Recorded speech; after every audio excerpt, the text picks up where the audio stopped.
살다 보면 누구에게나 한 번쯤은 이런 순간이 찾아옵니다. 아무리 애를 써도 일이 풀리지 않고 가족들 사이에는 작은 다툼이 끊이지 않으며 마음 한편에는 알 수 없는 불안감이 자리 잡고 있는 그런 날들 말입니다. 그럴 때 우리는 이렇게 생각하곤 합니다. 왜 우리 집만 이렇게 힘든 걸까? 언제쯤 좋은 일이 찾아올까? 하지만 부처님께서는 이렇게 말씀하십니다. 모든 일에는 때가 있고 좋은 일이 찾아오기 전에는 반드시 그 징조가 나타난다고 말입니다. 마치 봄이 오기 전 땅속에서 씨앗이 움트듯이 꽃이 피기 전 작은 봉오리가 맺히듯이 우리 집안에 좋은 일이 일어나기 전에도 분명한 신호들이 있다는 것입니다. 오늘은 부처님의 가르침을 통해 집안에 복이 들어오기 전 나타나는 7가지 길조에 대해 말씀드리고자 합니다. 혹시 지금 여러분의 집안에서 이런 신호들이 나타나고 있지는 않으신가요? 그렇다면 그것은 좋은 일이 곧 찾아올 징조일 수 있습니다. 어느 날 한 제자가 부처님을 찾아와 물었습니다. 스승님, 저희 집안은 오랫동안 시련이 계속되고 있습니다. 사업은 잘 풀리지 않고 자식들은 걱정거리만 안겨주며 부부 사이에도 웃음이 사라진 지 오래입니다. 언제쯤 이런 어려움이 끝나고 좋은 일이 찾아올까요? 부처님께서는 잔잔히 미소 지으시며 대답하셨습니다. 그대여 연못을 한번 보아라. 연못에 물이 잔잔해야 하늘에 달빛이 비치느니라. 물이 계속 흔들리고 있다면 아무리 밝은 달이라도 그 모습을 비출 수 없느니라. 제자가 다시 여쭈었습니다. 그 말씀이 무슨 뜻인지 잘 모르겠습니다, 스승님. 부처님께서 말씀하셨습니다. 집안의 화목함이란 연못의 고요한 물과 같은 것이니라. 가족들 사이에 거친 말이 오가고 날선 목소리가 가득하다면 그것은 연못에 물이 거칠게 흔들리는 것과 같으니라. 그런 집안에는 아무리 큰 복이 오려 해도 머물 수가 없느니라. 그렇다면 어떻게 해야 합니까? 복이 들어오려는 집안에서는 가장 먼저 말이 부드러워지느니라. 남편이 아내에게 하는 말에서 거친 기운이 사라지고 아내가 남편에게 하는 말에서 원망이 줄어드느니라. 부모가 자식에게 하는 말에서 다그침이 사라지고 자식이 부모에게 하는 말에서 짜증이 없어지느니라. 이것이 바로 집안에 복이 들어오기 전 나타나는 첫 번째 길조니라. 며칠 후 그 제자가 다시 찾아왔습니다. 스승님, 말씀을 듣고 집에 돌아가 가족들에게 부드럽게 말하려 애를 썼습니다. 하지만 쉽지 않았습니다. 오랫동안 쌓인 감정들이 있어서인지 자꾸만 거친 말들이 나오려 했습니다. 부처님께서는 고개를 끄덕이시며 말씀하셨습니다. 그대여, 그것이 당연하니라. 오랫동안 거칠게 흔들리던 물이 하루아침에 고요해질 수는 없느니라. 하지만 조금씩 천천히 노력하다 보면 어느새 물은 잔잔해지는 법이니라. 그렇다면 어떻게 시작해야 합니까? 아침에 일어나 가족을 처음 마주할 때 그때의 첫마디를 부드럽게 하는 것부터 시작하라. 잘 잤느냐는 한마디, 오늘 날씨가 좋구나라는 작은 말 한마디가 집안의 기운을 바꾸기 시작하느니라. 밤에 잠들기 전 수고했다는 한마디, 고맙다는 작은 인사가 쌓여 연못에 물은 조금씩 고요해지느니라. 그로부터 석 달이 지난 후 제자는 환한 얼굴로 부처님을 찾아왔습니다. 스승님, 놀라운 일입니다. 저희 집안에 조금씩 웃음이 돌아오기 시작했습니다. 큰아들이 직장을 구했고 작은 딸의 건강도 좋아졌습니다. 무엇보다 아내와 제가 오랜만에 마음 편히 이야기를 나눌 수 있게 되었습니다. 부처님께서 말씀하셨습니다. 그대여, 그것이 바로 복이니라. 복은 멀리서 오는 것이 아니라 집안의 고요함 속에서 피어나는 것이니라. 말이 부드러워지면 마음이 부드러워지고 마음이 부드러워지면 복이 머물 자리가 생기느니라. 어느 해 봄, 한 상인이 부처님을 찾아왔습니다. 그는 장사로 큰 성공을 거두어 재물은 넉넉했지만 마음 한편에는 늘 불안이 자리 잡고 있었습니다. 스승님, 저는 재물은 많이 모았지만 마음이 편치 않습니다. 언제 이 재물이 사라질지, 언제 사업이 망할지 늘 두렵습니다. 어떻게 해야 집안에 진정한 복이 깃들 수 있을까요? 부처님께서 물으셨습니다. 그대의 집에는 부모님이 계시는가? 예, 연로하신 어머니가 계십니다. 하지만 몸이 많이 편찮으십니다. 부처님께서 말씀하셨습니다. 그대여, 나무를 한번 보아라. 나무가 건강하게 자라고 싶다면 무엇이 가장 중요한가? 상인이 대답했습니다. 햇빛과 물이 필요합니다. 그것도 맞지만 가장 중요한 것은 뿌리니라. 뿌리가 썩으면 아무리 좋은 햇빛과 물을 주어도 나무는 시들게 되느니라.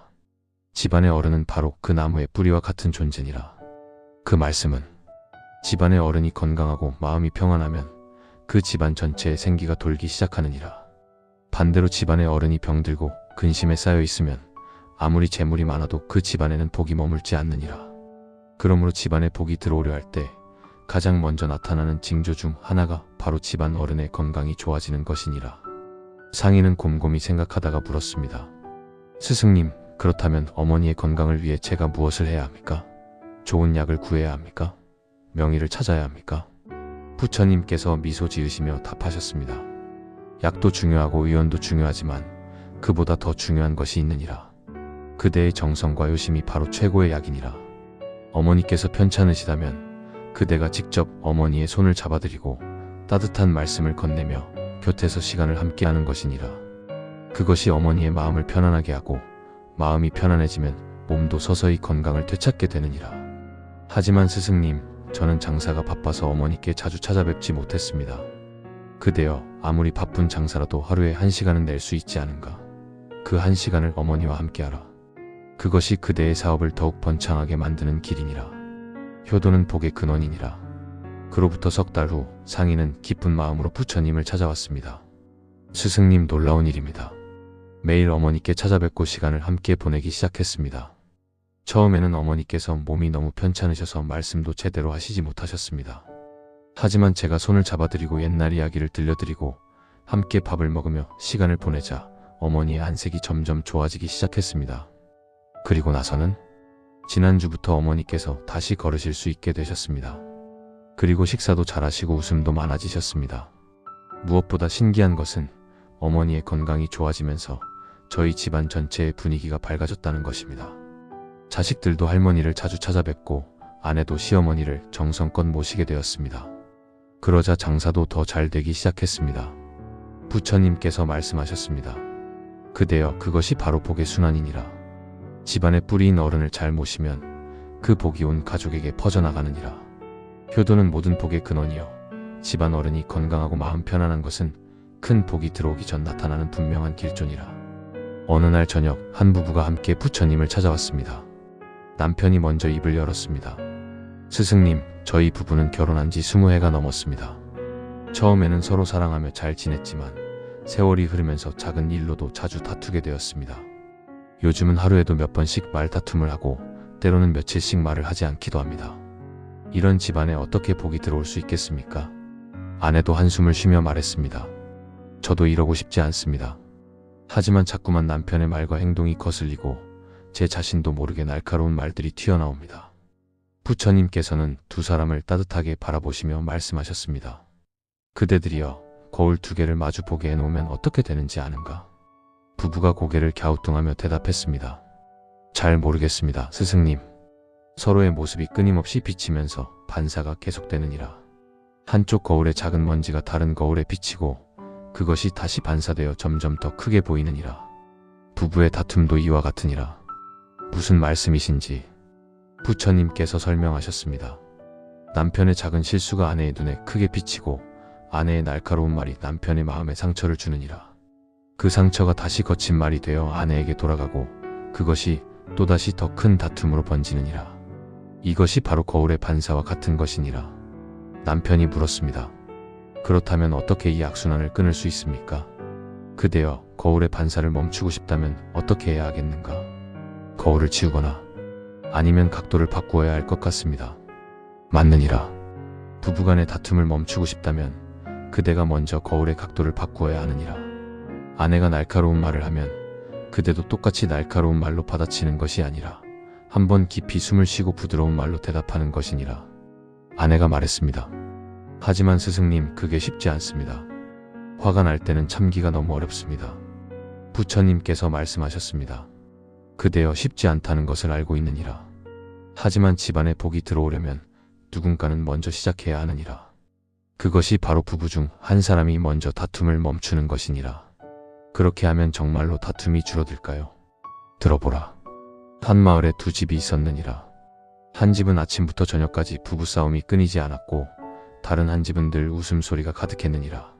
싸움이 끊이지 않던 집에 남편이 웃음이 가득한 집에 남편에게 물었느니라. 자네는 어떻게 아내와 싸우지 않는가? 그러자 그 남편이 대답했느니라. 우리 집은 잘못한 사람이 2명이고 자네 집은 잘못한 사람이 1명이기 때문이라네. 부부가 어리둥절한 표정으로 물었습니다. 무슨 뜻입니까? 싸움이 끊이지 않는 집은 서로 상대방이 잘못했다고 주장하느니라. 하지만 싸움이 없는 집은 무슨 일이 생기면 먼저 내가 잘못했다고 인정하느니라. 그러면 상대방도 아니다, 내가 잘못했다고 말하게 되느니라. 그렇게 둘 다 잘못을 인정하면 싸움이 일어날 수가 없느니라. 남편과 아내는 서로를 바라보며 부끄러운 표정을 지었습니다. 석 달 후 그 부부가 다시 찾아왔습니다. 이번에는 두 사람 모두 환한 미소를 짓고 있었습니다. 아내가 먼저 말했습니다. 스승님, 집에 돌아가서 남편과 약속을 했습니다. 어느 쪽이든 화가 나면 일단 심호흡을 3번 하고 나서 말하기로 했습니다. 그리고 하루에 한 번은 서로에게 고맙다는 말을 하기로 했습니다. 남편이 이어서 말했습니다. 처음에는 어색하고 힘들었습니다. 하지만 점점 익숙해지면서 신기한 일이 일어났습니다. 다툼의 횟수가 확연히 줄어들었고 설령 의견이 다를 때도 예전처럼 감정적으로 대하지 않게 되었습니다. 아내가 덧붙였습니다. 그리고 더 놀라운 것은 저희 부부 사이가 좋아지니까 아이들도 변했습니다. 예전에는 아이들끼리도 자주 싸웠는데 이제는 서로 양보하고 배려하게 되었습니다. 집안 전체의 분위기가 완전히 달라졌습니다. 부처님께서 말씀하셨습니다. 그대들이여, 그것이 바로 복이 들어오기 전 나타나는 길존이라. 집안에서 다툼이 줄어들고 서로 양보하며 배려하게 되면 그 집에는 평화가 깃들고 평화가 깃든 곳에 복이 찾아오느니라. 다툼은 복을 쫓아내지만 화목함은 복을 불러들이느니라. 어느 가을날 한 농부가 부처님을 찾아왔습니다. 그는 평생 열심히 농사를 지어 적지 않은 재산을 모았지만 늘 더 많은 것을 가지고 싶은 욕심에 사로잡혀 있었습니다. 스승님, 저는 평생 열심히 일해서 이만큼 모았습니다. 하지만 마음이 편치 않습니다.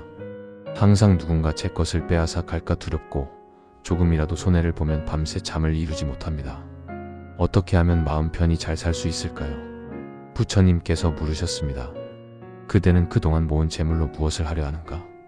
더 많이 모아서 자식들에게 물려주고 싶습니다. 그래야 제 자식들이 잘 살 수 있지 않겠습니까? 부처님께서 말씀하셨습니다. 그대여, 샘물을 한번 보아라. 샘물은 끊임없이 물을 내어주느니라. 지나가는 사람에게 물을 주고 짐승들에게 물을 주며 나무와 풀에게 물을 주느니라. 그런데 샘물은 물을 내어주면 줄수록 더욱 마르지 않고 오히려 더 맑고 깨끗해지느니라. 반대로 고인 물은 아무에게도 주지 않고 혼자 간직하고 있다가 결국 썩어버리느니라. 그 말씀은 제가 모은 재물을 남에게 나누어 주라는 뜻입니까? 그렇느니라. 재물은 흐르는 물과 같아야 하느니라. 들어오면 나가야 하고 받으면 주어야 하느니라. 그래야 재물이 살아있고 복이 되느니라. 하지만 재물을 꽁꽁 싸매고 혼자만 간직하려 하면 그것은 고인 물처럼 썩어버리고 결국 화가 되느니라. 농부는 고개를 갸우뚱하며 말했습니다. 하지만 스승님, 그렇게 남에게 주고 나누면 제 것이 줄어들지 않습니까? 부처님께서 미소 지으시며 대답하셨습니다. 그대여, 한 가지 물어보겠노라. 등불을 생각해 보아라. 한 개의 등불로 100개의 등불을 밝힌다면 처음에 등불은 빛이 줄어드는가? 아닙니다. 오히려 주위가 더 밝아집니다. 맞느니라. 베품도 그와 같으니라.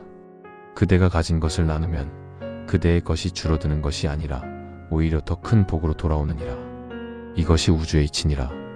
그렇다면 제가 무엇을 어떻게 베풀어야 합니까? 부처님께서 말씀하셨습니다. 베풀매는 여러 가지가 있느니라. 재물을 베푸는 것도 좋지만 그보다 더 중요한 것은 마음을 베푸는 것이니라. 어려운 이웃을 보면 따뜻한 말 한마디를 건네고 도움이 필요한 사람을 보면 손을 내밀어주며 슬퍼하는 사람을 보면 함께 위로해주는 것이니라.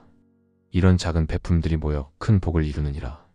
그로부터 1년 후 농부는 완전히 다른 사람이 되어 부처님을 찾아왔습니다. 스승님, 제 삶이 완전히 바뀌었습니다. 처음에는 베풀미 두려웠습니다. 제 것이 줄어들까봐 걱정이 되었습니다. 하지만 용기를 내어 마을의 어려운 이웃들을 돕기 시작했습니다. 가난한 과부에게는 쌀을 나누어 주었고 병든 노인에게는 약값을 도와주었으며 배우지 못한 아이들을 위해 글을 가르쳐 주었습니다. 그래서 어떻게 되었는가? 놀라운 일이 일어났습니다. 제가 베풀기 시작하자 마을 사람들이 저를 신뢰하게 되었습니다. 그러자 장사도 더 잘 되기 시작했고 예전에는 얻을 수 없었던 좋은 기회들이 찾아왔습니다. 무엇보다 제 마음이 편안해졌습니다. 예전처럼 재물을 잃을까 봐 두려워하지 않게 되었고 밤에도 푹 잘 수 있게 되었습니다. 부처님께서 말씀하셨습니다. 그대여, 그것이 바로 베풀매 복이니라. 집안에 좋은 일이 일어나기 전 사람들의 마음에는 베풀매 마음이 생기느니라. 욕심을 내려놓고 남을 돕고자 하는 마음이 일어나면 그것이 바로 큰 복이 다가오는 징조니라. 베푸는 자는 결코 가난해지지 않으며 베푸는 집안에는 언제나 복이 가득하느니라.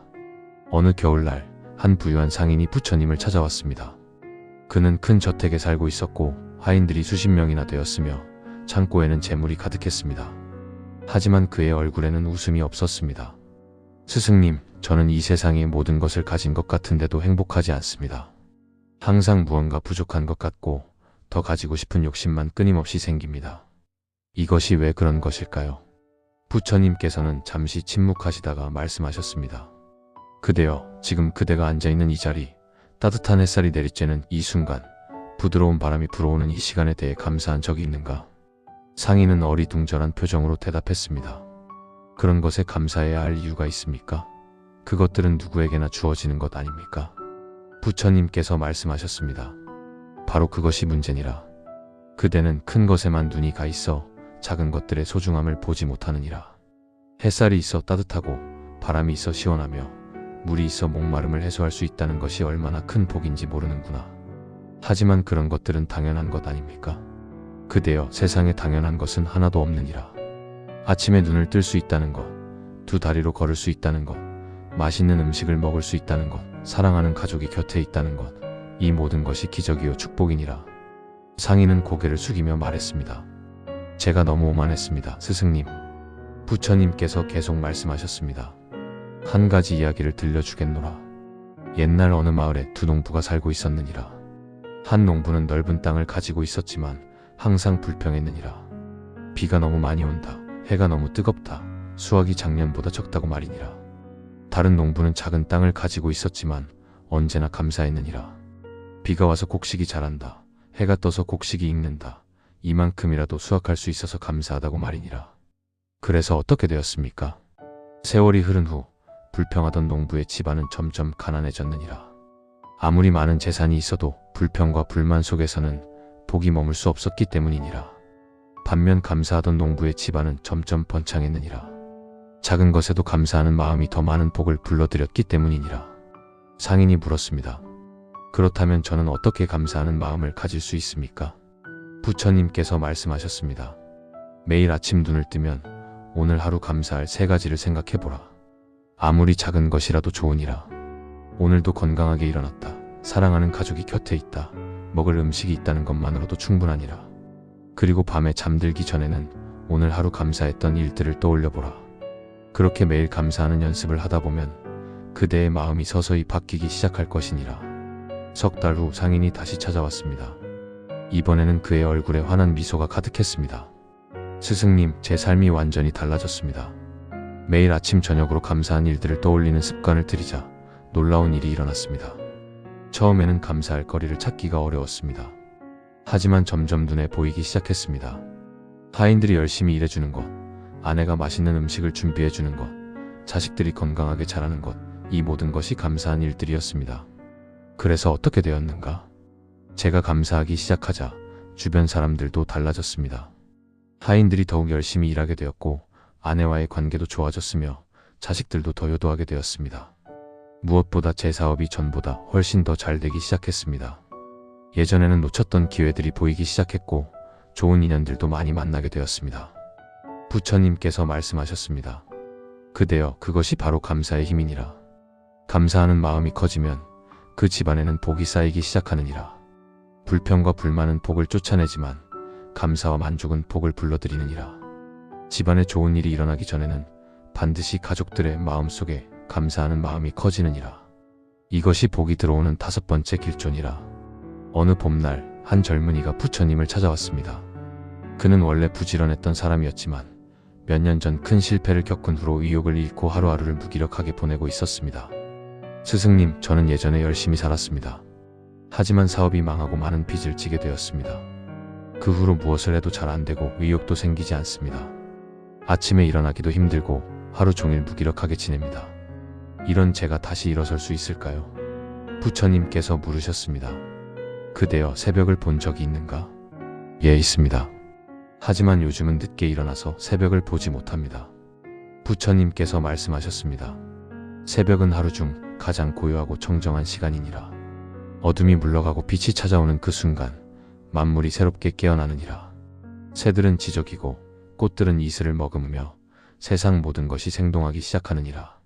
이것이 바로 생명의 시작이니라. 그 말씀이 저와 무슨 관계가 있습니까? 그대가 다시 일어서고 싶다면 가장 먼저 해야 할 일은 새벽을 맞이하는 것이니라. 해가 뜨기 전에 일어나 맑은 공기를 마시고 고요한 시간 속에서 그대의 마음을 정리하라. 그것이 새로운 시작의 첫걸음이니라. 젊은이가 말했습니다. 하지만 스승님, 저는 지금 너무 지쳐서 일찍 일어날 수가 없습니다. 부처님께서 말씀하셨습니다. 그대여, 잘 들어라. 사람이 무기력해지는 것은 몸이 피곤해서가 아니라 마음이 지쳐서니라.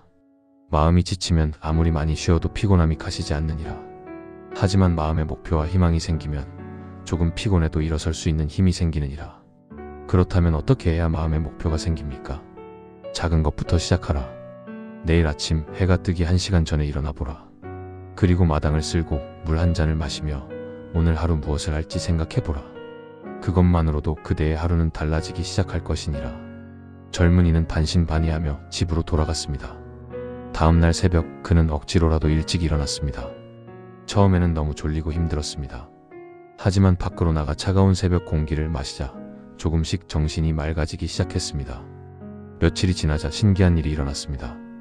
일찍 일어나는 것이 조금씩 익숙해지면서 하루 종일 느끼던 무기력함이 줄어들기 시작했습니다. 그리고 새벽 시간을 활용해 작은 일들을 하나씩 해나가기 시작했습니다. 한 달 후 젊은이는 부처님을 다시 찾아왔습니다. 스승님, 놀라운 일입니다. 새벽에 일어나는 습관을 들이자 제 삶이 조금씩 달라지기 시작했습니다. 처음에는 그저 마당이나 쓸고 간단한 일만 했는데 점점 더 많은 일을 할 수 있게 되었습니다. 빚을 갚기 위해 작은 일거리를 구했고 새벽 시간을 활용해 새로운 사업 계획도 세우기 시작했습니다. 그리고 나서는 예전의 부지런함이 조금씩 돌아오기 시작했습니다. 아침에 일어나는 것이 더 이상 고통스럽지 않고 오히려 하루를 시작하는 것이 기대되기 시작했습니다. 그러자 주변 사람들도 저를 다시 신뢰하기 시작했고 새로운 기회들도 찾아왔습니다. 부처님께서 말씀하셨습니다. 그대여, 그것이 바로 부지런함의 복이니라. 부지런한 사람에게는 복이 찾아오고 게으른 사람에게는 복이 머물지 않느니라. 집안에 좋은 일이 일어나기 전 그 집 식구들은 다시 부지런해지기 시작하느니라. 일찍 일어나고 열심히 일하며 게으름을 버리느니라. 이것이 복이 들어오는 6번째 길조니라. 어느 여름날 한 학자가 부처님을 찾아왔습니다. 그는 많은 책을 읽었고 여러 스승들에게 배웠으며 마을에서 지혜로운 사람으로 알려져 있었습니다. 하지만 최근 들어 그의 삶은 점점 어려워지고 있었습니다. 스승님, 저는 많은 것을 알고 있습니다. 경전도 많이 읽었고 철학도 공부했습니다. 그런데 왜 제 삶은 점점 더 힘들어지는 것일까요? 제가 아는 것이 많은데도 왜 좋은 일은 일어나지 않는 것입니까? 부처님께서는 학자를 보시며 차 한 잔을 따라주셨습니다. 잔이 가득 차도 부처님께서는 계속해서 차를 부으셨습니다. 차는 잔 밖으로 넘쳐 흘렀습니다. 학자가 놀라며 말했습니다. 스승님, 잔이 이미 가득 찼습니다. 더 이상 부으실 수 없습니다. 부처님께서 차를 멈추시고 말씀하셨습니다. 그대여, 이 잔과 같이 그대의 마음도 이미 가득 차 있느니라. 그대가 안다고 생각하는 지식으로 가득 차서 더 이상 새로운 것이 들어갈 자리가 없느니라. 학자는 얼굴이 붉어지며 말했습니다. 제가 너무 교만했습니까? 그렇느니라. 진정한 지혜는 아는 것이 아니라 모른다는 것을 아는 데서 시작되느니라. 그대가 많이 안다고 생각할수록 그대는 더 이상 배울 수 없게 되느니라. 그리고 배움을 멈춘 사람에게는 성장도 멈추고 성장이 멈춘 곳에는 폭도 머물지 않느니라. 학자가 고개를 숙이며 물었습니다. 그렇다면 제가 어떻게 해야 합니까? 부처님께서 말씀하셨습니다. 그대여, 대나무를 보아라. 대나무는 속이 비어있느니라. 그래서 바람이 불면 유연하게 흔들리며 큰 눈이 내려도 부러지지 않느니라. 반대로 속이 꽉 찬 나무는 바람에 꺾이고 눈의 무게를 견디지 못하느니라. 사람의 마음도 그와 같으니라. 마음을 비우라는 말씀이십니까? 그렇느니라. 그대가 안다고 생각하는 것들을 내려놓고 다시 어린아이처럼 배우는 자세를 가져라. 작은 것에서도 배움을 찾고 낮은 사람에게서도 지혜를 구하라. 그렇게 겸손해질 때 그대의 마음에는 새로운 것들이 들어올 공간이 생기느니라. 몇 달 후 학자는 완전히 변한 모습으로 부처님을 찾아왔습니다. 스승님, 제가 얼마나 교만했는지 깨달았습니다. 집에 돌아가서 제가 가진 지식을 모두 내려놓기로 했습니다. 그리고 마을의 농부에게 농사 짓는 법을 배웠고 어부에게 고기 잡는 법을 배웠으며 목수에게 나무를 다루는 법을 배웠습니다. 그래서 무엇을 깨달았는가? 책에서는 배울 수 없는 삶의 지혜가 곳곳에 있다는 것을 알게 되었습니다. 농부는 씨앗을 뿌리는 때를 알고 어부는 물의 흐름을 읽으며 목수는 나무의 결을 봅니다. 이 모든 것이 제게는 새로운 배움이었습니다. 그리고 제가 겸손해지자 사람들이 저를 더 신뢰하게 되었고 더 많은 것을 가르쳐 주려 했습니다. 부처님께서 말씀하셨습니다. 그대여, 이제 그대는 진정한 학자가 되었느니라. 집안에 좋은 일이 일어나기 전 그 집 식구들은 겸손해지기 시작하느니라. 자신이 모든 것을 안다는 교만을 버리고 다시 배우려는 자세를 가지느니라. 어린 아이처럼 순수한 마음으로 세상을 바라보고 모든 것에서 배움을 얻으려 하느니라. 이것이 복이 들어오는 7번째이자 마지막 길조니라. 그로부터 며칠 후 부처님의 제자들이 모여 앉아 이야기를 나누고 있었습니다. 한 제자가 물었습니다. 스승님, 이 7가지 길조 중에서 가장 중요한 것은 무엇입니까? 부처님께서 말씀하셨습니다. 그대들이여, 7가지 길조는 모두 하나로 연결되어 있느니라. 마치 수레바퀴의 살들이 중심을 향해 모여 있듯이 이 7가지는 모두 한 마음에서 비롯되느니라. 그 한 마음이 무엇입니까? 바로 깨어있는 마음이니라. 자신의 마음을 바르게 보고 잘못된 것을 고치려는 마음, 더 나은 사람이 되려는 마음이 바로 모든 복의 근원이니라. 다른 제자가 물었습니다. 스승님, 그렇다면 이 7가지 길조가 모두 나타나면 반드시 좋은 일이 일어납니까? 부처님께서 대답하셨습니다. 그렇느니라. 이 7가지가 집안에 나타나기 시작하면 그것은 마치 봄이 오기 전 대지가 녹듯이 곧 좋은 일이 찾아올 것이라는 확실한 신호니라. 하지만 기억하라. 이것들은 저절로 생기는 것이 아니라 가족 모두가 노력하고 실천할 때 나타나는 것이니라. 그렇다면 이 7가지를 모두 실천하려면 얼마나 걸립니까? 그대들이여, 시간은 중요하지 않느니라. 어떤 집안은 한 달 만에 변화가 일어나고 어떤 집안은 1년이 걸리기도 하느니라. 중요한 것은 포기하지 않고 꾸준히 실천하는 것이니라. 하루에 한 가지씩만 실천해도 일주일이면 7가지를 모두 경험할 수 있느니라. 한 제자가 다시 물었습니다. 스승님, 만약 어떤 집안에서 이 7가지 중 몇 가지만 나타난다면 어떻게 됩니까? 부처님께서 말씀하셨습니다. 그것도 좋은 시작이니라. 한 가지를 제대로 실천하면 나머지도 자연스럽게 따라오기 마련이니라. 예를 들어 말을 부드럽게 하기 시작하면 자연스럽게 다툼이 줄어들고, 다툼이 줄어들면 감사하는 마음이 생기며, 감사하는 마음이 생기면 베풀매 마음도 생기느니라. 이렇게 하나하나가 연결되어 있느니라. 사랑하는 여러분, 오늘 우리는 부처님의 가르침을 통해 집안에 좋은 일이 일어나기 전 나타나는 7가지 길조에 대해 알아보았습니다. 첫째, 가족 간의 말이 부드러워지는 것. 둘째, 집안 어른이 건강해지는 것. 셋째, 집안에서 다툼이 줄어드는 것. 넷째, 베풀매 마음이 생기는 것. 다섯째, 감사하는 마음이 커지는 것. 여섯째, 부지런함이 돌아오는 것. 일곱째, 겸손함과 배움의 자세가 생기는 것. 이 7가지는 모두 우리가 노력하면 실천할 수 있는 것들입니다. 거창한 것이 아닙니다. 매일 아침 가족에게 부드러운 말 한마디를 건네고 집안 어른을 정성껏 모시며 서로를 위해 양보하고 이웃을 돕고 작은 것에도 감사하며 부지런히 살고 겸손하게 배우려는 자세를 가지는 것. 이것들이 바로 복을 부르는 길입니다. 혹시 지금 여러분의 집안에 어려움이 있다면 낙심하지 마십시오. 그것은 좋은 일이 오기 전 반드시 거쳐야 할 과정일 수 있습니다. 마치 봄꽃이 피기 전 추운 겨울을 견뎌야 하듯이 큰 복이 오기 전에는 시련이 있을 수 있습니다. 하지만 그 시련 속에서도 이 7가지를 실천한다면 반드시 좋은 날이 찾아올 것입니다.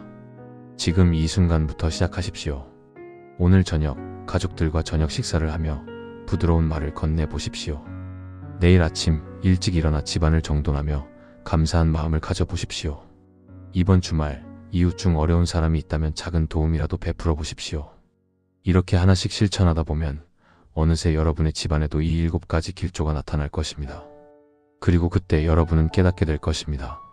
복은 멀리서 오는 것이 아니라 바로 우리의 마음과 행동 속에 있다는 것을. 좋은 일은 갑자기 찾아오는 것이 아니라 우리가 준비되었을 때 자연스럽게 찾아온다는 것을. 부처님께서는 이렇게 말씀하셨습니다.